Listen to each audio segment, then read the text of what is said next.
Hello, everyone, and happy December. It is December 2nd. It's a beautiful day here in Colorado. Welcome to another Caring Counts live episode. If this is the first time you're watching one of these, our goal with these is to connect people in memory care because we believe the more connections you have, the more support you can have. And we're super excited to dive into trust and acceptance today. Caring Counts is brought to you by Applewood, our house.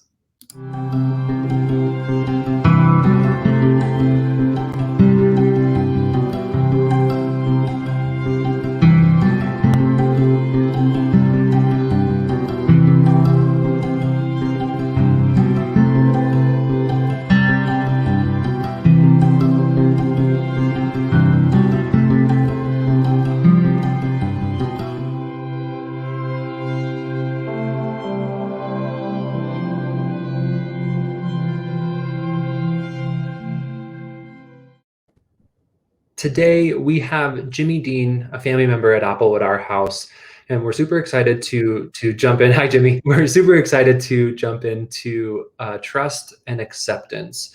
And we have kind of an overarching question, but before we get into any of that, Jimmie, welcome. Thank you for being here. We appreciate it. Glad to be here. Jimmie, will you tell us a little bit about yourself and your mom? Yes, I have been my mother's main caregiver for about 10 years. She is from Kansas, but moved out here a number of decades ago and has spent most of her life in Centennial, Colorado. She had some sort of TIA event around 2009, which quickly led to her having aphasia, primary progressive aphasia. And it has marched along pretty steadily. And I would consider her to have more general dementia type symptoms from, other types of dementia at this point. She has been in memory care for 5 years approximately. She's been with Applewood, our house, almost 2 years, I believe, and very happy there. I love my mother very much and want the best for her, but realized early on that, a memory care facility is important in one's safety and care and success. So I'm very happy to have her at Applewood, our house, and glad to talk about my experiences. We appreciate that. We appreciate how open and honest you are with trust and acceptance, because I think that's a big part of all of this. And so the big kind of question that we want to cover today, the kind of basis of questions, is what is something that you know now that you wished you knew before all of this happened?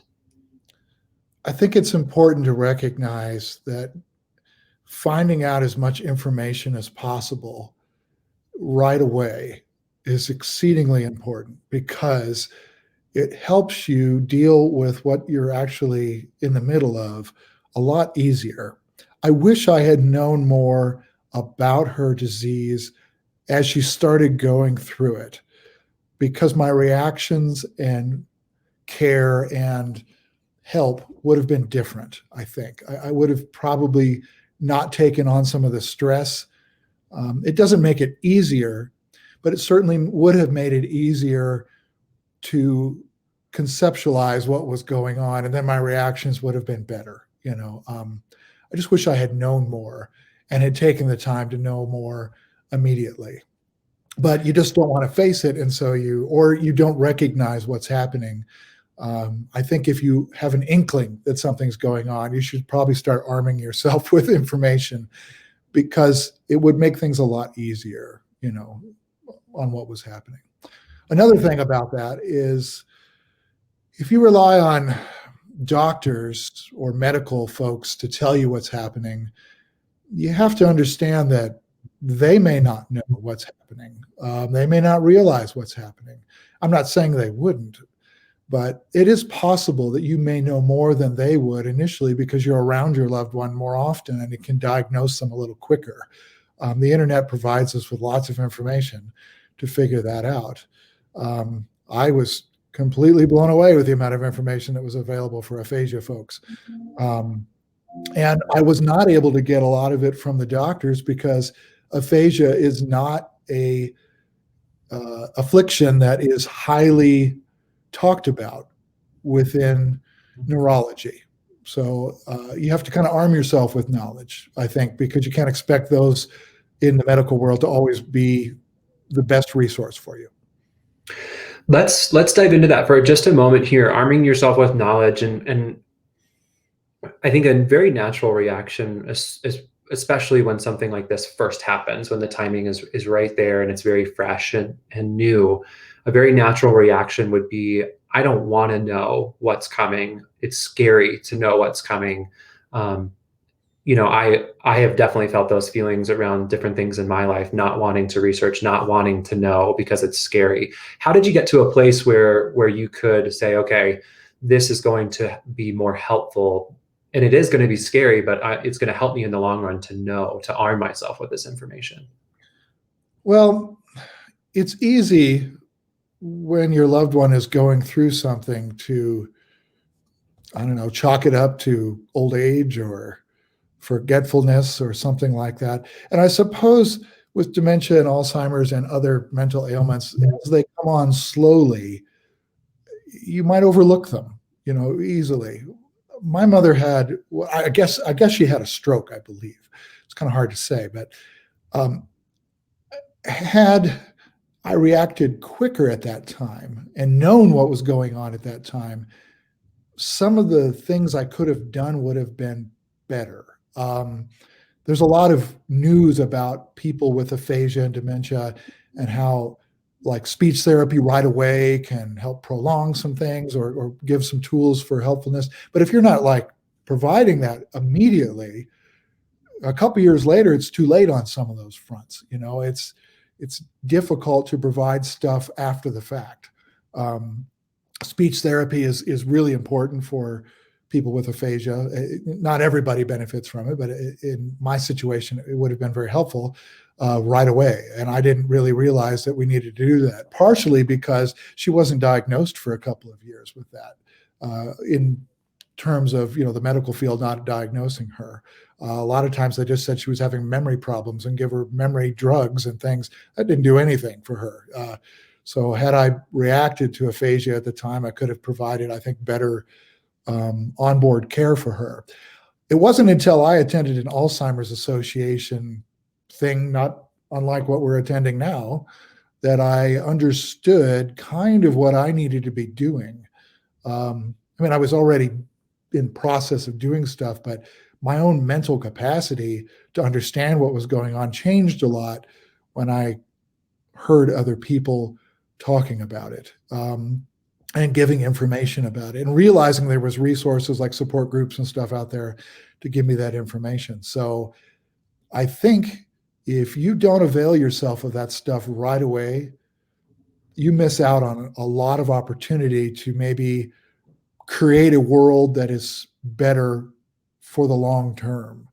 And you're going to go through processes, stages where it changes. So yeah, you can't stop it. It does, it marches along, but each stage can be dealt with tools that you get yourself.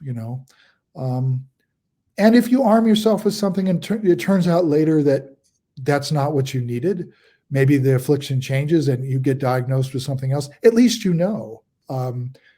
narrowing it down is helpful, just figuring it out. I know so much about aphasia at this point that when I have visits with people, I tend to know more than they do. That doesn't make their knowledge not helpful. It just means that I'm better able to implement things that people tell me. And I don't have to wander around in the wilderness trying to figure out what's going on. You had talked about the meeting with the Alzheimer's Association being kind of that turning point for you to really go out and arm yourself with this information, go find the information. And how does that, what was that like for you around trust and acceptance from that Alzheimer's Association meeting? Well, I think there were some specific stories. This gentleman that was giving the talk had an uncle that he ended up having to take care of. And the uncle was Japanese and had reverted to his original language while he was in the facility that he was in. But prior to that, this gentleman was taking care of his uncle. And was telling some very interesting stories about his uncle getting very angry and yelling all the time. And your immediate reaction to that is, oh, I'm going to yell back because I don't want to be talked to this way. Or why are you getting so upset? Well, Hmm. that's not the appropriate reaction that I learned. I mean, you have to kind of be in the moment with them. So reacting at them is not good. Reacting with them is better. So, yelling along with them, getting excited along with them, it was something I learned. You have to realize they're in a state of agitation, and you can do better if you're kind of there with them. Also, he was telling a story about moving a piece of furniture in the hallway at night that he thought was in the way of his uncle trying to get to the bathroom. Well, as soon as he moved the piece of furniture, the uncle got lost, because that was a like centerpiece in the path to get to the bathroom. Understanding these little things is very helpful. I know he also mentioned that when his uncle ended up being in a facility, his uncle would go around and steal things from other people's rooms. And obviously that's alarming, but it's not an unheard of behavior in a memory care or adult care facility. That happens quite a bit, actually. And he was very alarmed. Oh no, what am I going to do about this? And the staff just looked at him and said, "It's okay. At night we collect it, we put it back." You have to learn to trust those that know more about this than you do. And you can learn a lot about the disease, and that's something you should take on. But caregiving, that's a whole nother beast. You should learn to trust caregivers, especially ones that seem to be experienced, and you can tell if somebody kind of has it together and seems to have the knowledge base that you can trust. There's obviously some people that are short term. The caregiver turnover can be high, especially now. COVID has made things very stressful. So, I mean, there's a lot of turnover and things like that. But you can trust certain folks, and they'll kind of tell you, hey, don't worry about this. It's okay. Let me explain how it fits in with everybody, so that you can say, okay, I'm not the only one seeing this. Other families see this, and it helps you feel less stressed about it. That's where support groups come in handy. I attended an aphasia support group at Littleton Adventist Hospital for a while, and it really was nothing more than people just chatting, but I got to see lots of other loved ones with their aphasiatic, loved one there, and it made you feel better. It just did. You went home and you didn't feel so overwhelmed because you said, I'm not alone, you know. Other people are experiencing what I'm experiencing, and I'm not alone in that. Yeah, I think that's really important for you not to be alone. And maybe you don't have family to surround yourself with. Obviously, family can be great, but we all know there are situations where, maybe family's not available. Maybe you have no additional family. Friends are great. Support groups are great. People are great. Anybody is great. And I actually found really common amongst people who get to be of an age where you have parents that are getting older. If you mention to people at the grocery store, oh, I have a loved one that has dementia, you'd be surprised like how many people say, oh, yes, I've been through that. It's really common. And it does make you feel like better when people say, yes, I know what you're experiencing.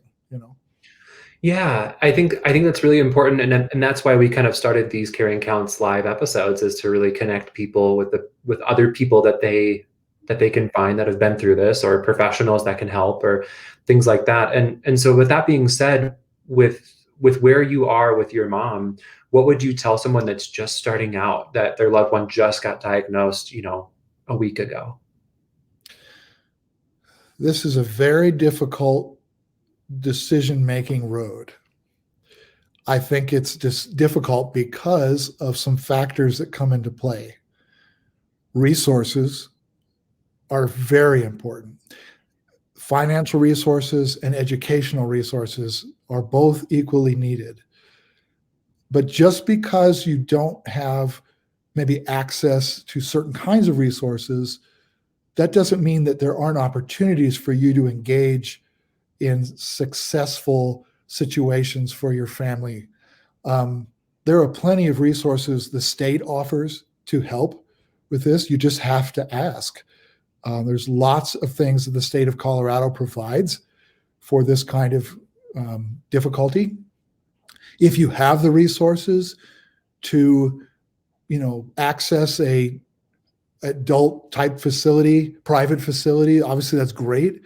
But most people don't start off there. Most people start off with dealing with mom or dad or loved one at home, spouse at home, or next door, like you go visit or something like that. Providing them maybe a caregiver throughout the day even for a couple of hours, a couple times a week can be helpful. Most of these hourly care staff, they have minimums of like 2 or 3 hours.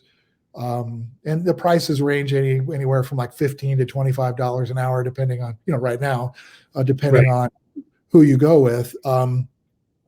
But, being a person with a job, trying to take care of a loved one, that's really hard. Sometimes a particular loved one in a family will have to step up. That usually happens. It's very common for one person to be ahead of the game in that versus the rest of the family. And it's usually because of where you are in your life. I think the key here is don't panic. Look for the resources. Look for them ahead of time. Realize that it may come to needing to put your family member in a facility of some type, but you don't have to jump there immediately. But get all the resources for all the stages. Learn what's happening, and provide that care. I used to drive from my home to my mother's home to see how she was doing every day.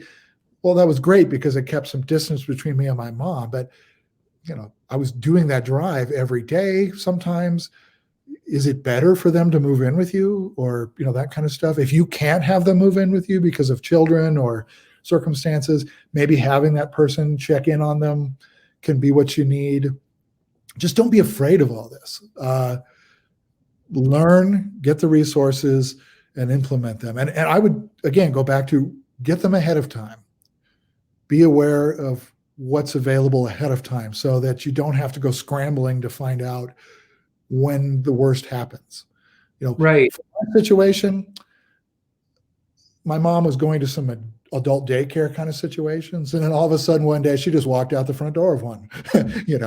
Luckily I wasn't too far away, so we were able to deal with it.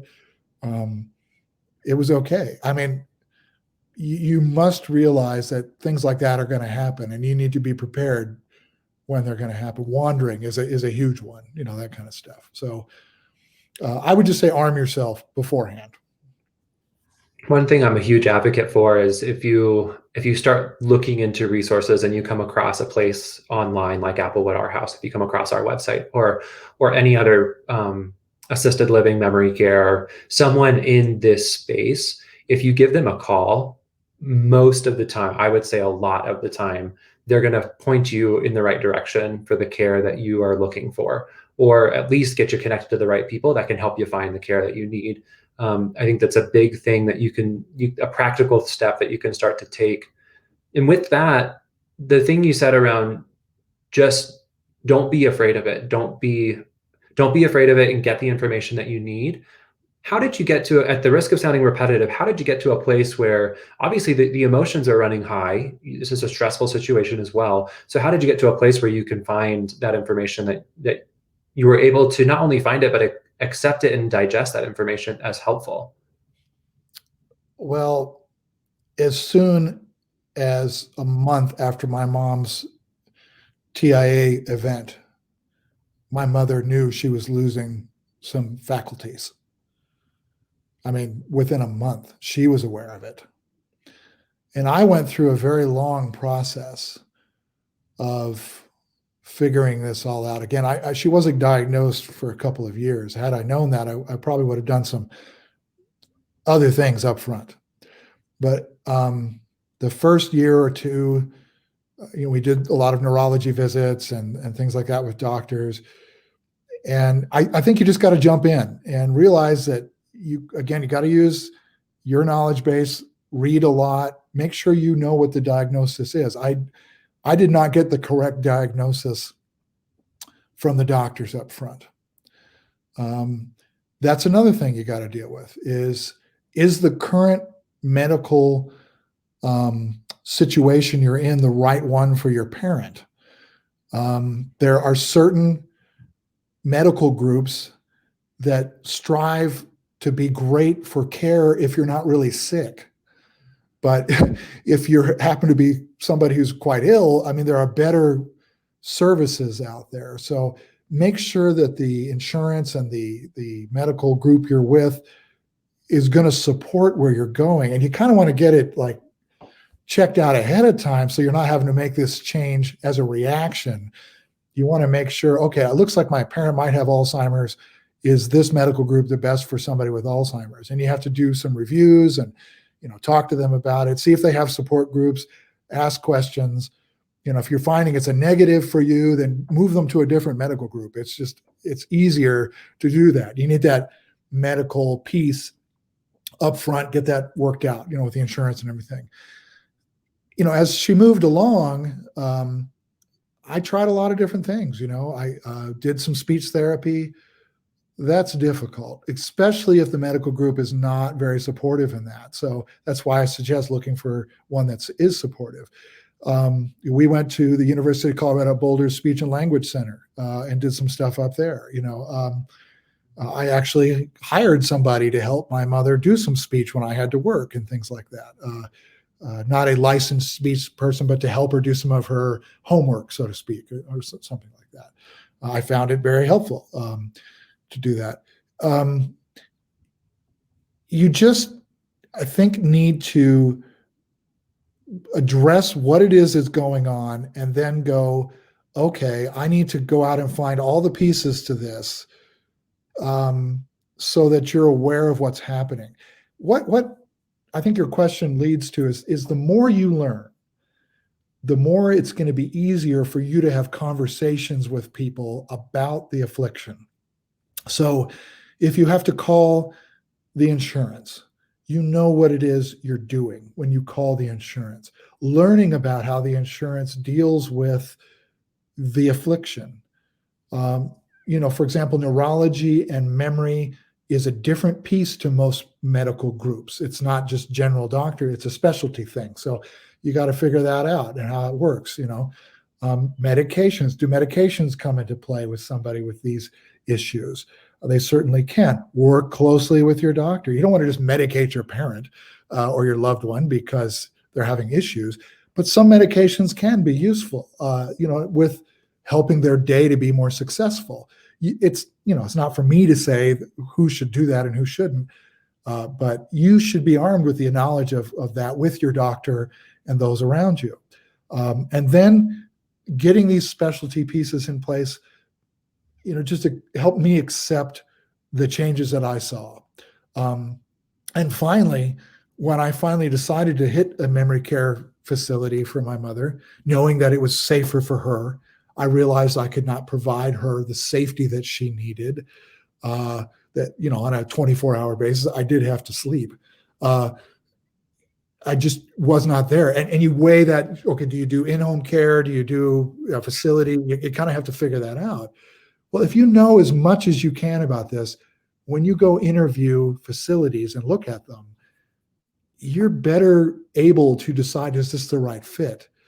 There are a lot of people with beginning stages of these diseases that will fit right into a pretty facility, and it'll be good for them because it's like a retirement home almost, and they have fireplaces and bookcases and, pretty fire pits and parks and, okay, that's great for somebody that can appreciate that. But, my mother was not there. She was already beyond a lot of that. What she really needed was the care. And so for me, what I found was best was talking to the staff at these facilities and finding out about them. And I knew right away that the facilities that I liked were the ones that the staff seemed to know what they were doing. And the bookcases and fireplaces were irrelevant. You constantly want to put your parent or somebody in a position to be around something that's nice and you want them to be happy. But that's not where this goes. I mean, you need to make sure the people taking care of your loved one are able to do it. That's where resources are important. So you got to arm yourself. And to get back to your initial question about this, I just started calling, everything.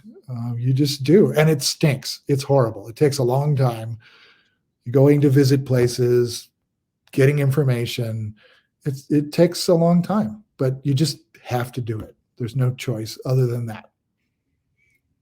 Yeah, I really like what you're saying around, being able to get to a place where you can educate yourself, so you can empower yourself to ask the correct questions, to find the correct fit for your loved one, in a facility or a home, whatever that might look like. And I think the point that you made, I mean, what would you tell someone that's at that place? They're making these phone calls, they're calling the insurance, they're looking at facilities, they're calling the doctors, going to speech therapy, they've got all of this on their plate, plus all of the things that they're doing in their quote unquote normal life, their work, their family, their kids, things like, what would you tell someone that's there? Well, my personal experience may be different than others. There are some people that want mom or dad or spouse or loved one to be right around the corner because they don't have the ability to drive 30 minutes, to go visit somebody. Maybe there's a better facility further away, but they just don't have the time to go do that. Well, okay. So if that's your need, then you need to make sure you focus on places that fit that need and don't wander around. Cost can be something. And these things are expensive. Private care is expensive. If you don't have the money for private care, there are places that are public care. And, if that's what you got to do, then do it. You just got to do it and just stay on top of it and make sure the care is okay. Putting your loved one in a facility doesn't mean your care stops. You're going to have to make sure that they're getting the care they need, by communicating, but if you can do private care, well, if you could drive an extra 30 minutes and save some money, you should probably, because you're looking at your loved one's overall budget for long-term. You want to help them survive, on their income for as long as they can. So sometimes an extra drive could save them some money, things like that. Again, a $7,000 facility may look really cool, but maybe the care stinks, maybe they look really nice, but they're just not helpful for your loved one. I discovered that my mother thrived better at a facility like Applewood, our house, because of the family community style atmosphere that the smaller home provided. She thrived better in that because she got more social attention. A larger facility, they do lots of activities, but they're not always applicable to everyone. They do these memory games and stuff like that. My mom has aphasia. She can't talk. So, that was kind of a useless activity for her, so I was kind of like, what is she getting out of this? But she did thrive with music. She loved music. And a lot of the facilities provide music, and that's great. All facilities generally do music, the food too. There are some with like really highly sought after chefs and stuff like that. Okay, that's cool if your parents like that sort of thing. But, my mother was kind of like, she grew up on a farm. She would eat anything. So, I obviously wanted to have good food, but not be burdened with an extra amount of money just because the chef is highly sought after, that kind of stuff. But that's my experience. I mean, it may be important to you to have those kinds of things. So I think you have to step back and say, what's needed here? And that starts at, do we take care of mom at home? Mm-hmm. Do we hire somebody to help her? Okay, we're going to take care of mom for a little while until this gets worse, and then we'll think about a facility.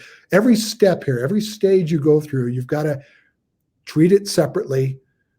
Ask yourself the questions. What do we want here? What would, mom, dad, husband, wife want? And not overburden yourself with long-term terror.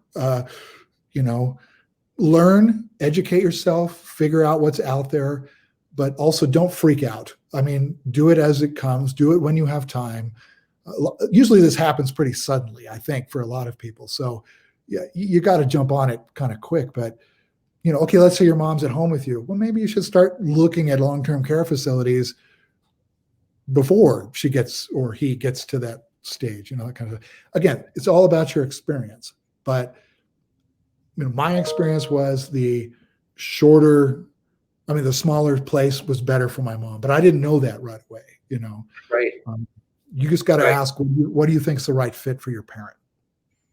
It brings us all the way back to arming yourself with the knowledge. The knowledge is the power there.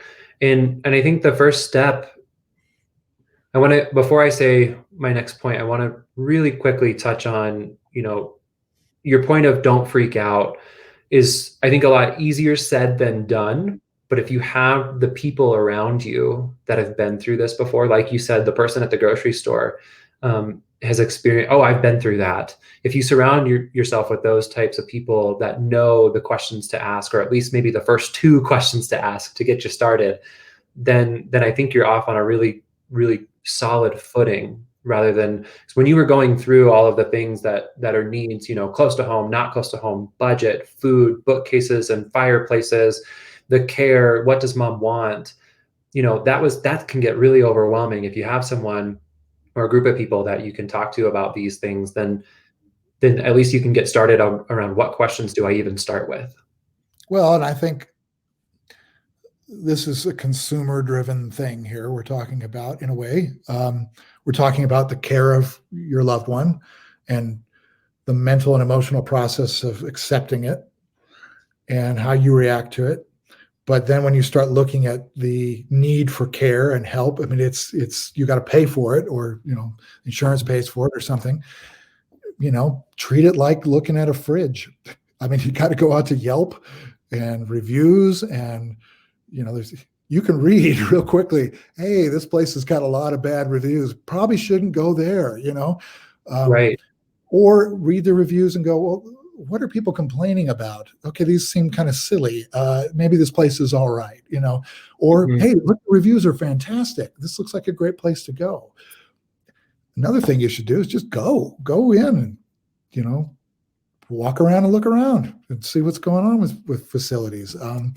It kind of helps you realize, okay, people know what they're doing. The support groups are great too. People at support groups will say, oh yeah, you should call this person or do this person, or that kind of stuff. If you start asking questions, you'll find the information's there. I think one thing I wanted to touch on too, like being able to go and look at we always talk about at Applewood, we always talk about the different buildings have kind of different personalities. And if you see a bunch of them, if you see all 5 of our locations, you can kind of see each one has its own personality, and you can really find the right fit for you with that. Now with COVID, I would so encourage, and I'm such a big advocate to make the first phone call to, if you're considering Applewood or any other facility that you want to look into and get a feel for, make a call. We are all doing our very best and working really hard to get the right fit for you and for you to find that right fit. And with COVID, it's obviously become a lot more challenging, but we all have working together to find that right fit for you. It's important to recognize the difference between a standalone memory care facility and some of these other style facilities that have assisted living or adult apartment style things with memory care as well in them. Those are great if you want to set your loved one up for like a transitionary kind of thing. They're very cool the way they work. But if you're trying to go straight into memory care into one of those facilities, a lot of times they have a waiting list that is reserved for the people that are already in assisted living and things like that. So you may think, oh, I'll just go out and find a space. No, it's not quite that easy. I mean, sometimes they don't have room for places, in places. You instead need to make sure there's space available for your loved one. So sometimes the benefit of starting a loved one onto an assisted living path provides that help of getting somewhere long term. I went directly to memory care with my mother, but it kind of depends on what your needs are. But you got to be aware that there's not always room available at every place you want to go. Right. I feel like we could probably talk for another hour about all of these things. And really what we're getting to is surrounding yourself with the knowledge and the people to get you started asking the right questions. And like you said, once you ask that first question, that'll spur another question and another one and another one. Yeah. I think the most important thing I could probably get across to anybody is this is a path you can't do by yourself, nor should you. And in most circumstances, the medical people that you surround yourself with and your loved one with become family. Right now, with the restrictions that are in place in Colorado, I'm not able to see my mother up close. I can wave at her through a window, or they have, some protocols that are available, but I used to take her for a walk. I can't do that. So who are the people that she is surrounded with right now? That's her family at this point. And you got to look at the trust issue here. You got to say, do I trust these people to be there for my loved one? And that's a hard thing to deal with, because you want your loved one to be taken care of in a particular manner. You want them to do things, and you can become like helicopter parent loved one. Mm-hmm. I'm guilty of that. But you have to recognize that they have experience you don't have, and they know what to do. You got to trust them. You just do. I mean, we all go through the helping mom or dad or husband or wife doing some uncomfortable things, for the first time. And, well, these folks do that on a daily basis, and they can help you get through that stuff. So It's trust a is balance. hard. It's Yeah. definitely a balance. I think you talked about being a helicopter loved one parent, right? But I think it's a balance between the trust and trusting the people that you've put your mom with, and that they know what they're doing, and also being an advocate for your mom or for your loved one as well. You have to know what your parent or loved one needs, but Mm-hmm. you also have to be realistic about what can be given. Absolutely. Especially right now. I mean, this is a messed up time. Everybody's stressed. So don't make your expectations crazy. Make them realistic. I actually had somebody within the Applewood system once tell me recently, you may want XYZ, start with X. Don't get your laundry list too big. You got to work within what is possible, and trust the people that are taking care of your loved one to do the right thing. I think trust is you're handing your loved one over to somebody else, and that's hard. But trust, find that it'll be okay. Right, right. And I think at Applewood, we always talk about, and I know a lot of other places do too, the care team, right? The team at the house that's caring for your loved one. And I think it also includes the family member. It has to. The family member is included in that care team. And when we're all working towards the same goal of providing the best care we can for your loved one, and you're providing the best care that you can because you know their care needs, then we're all working together towards that common goal. This is a observation I could share. I had my mother in a daycare that was a very nice daycare. The people that ran it were very professional, super nice. It was a nice place, but it didn't quite fit her. It was pretty, nice. Everything was gorgeous and cool, And then I got her to a place that was a little more low key, a little more rough around the edges. The difference was the people that were running it seemed to know a little more about my mom's needs and could keep her engaged, with stuff. And she was much happier. And you can tell their happiness by their reaction emotionally to this, their anxiety, things like that. Mm-hmm. So, trust. You got to trust the people, and don't always think because the facility is gorgeous that it's going to be the best place. Again, I'm not disparaging any place. They all try very hard to do the best they can and provide great care. But you need to find out who's good with you, and as you said, which care team works best with your situation. Absolutely. I think that's That's a perfect little nugget to end on, a little note to end on there. And Jimmie, I want to say thank you for sharing all about your mom, all about your experiences. Really appreciate it. Don't panic.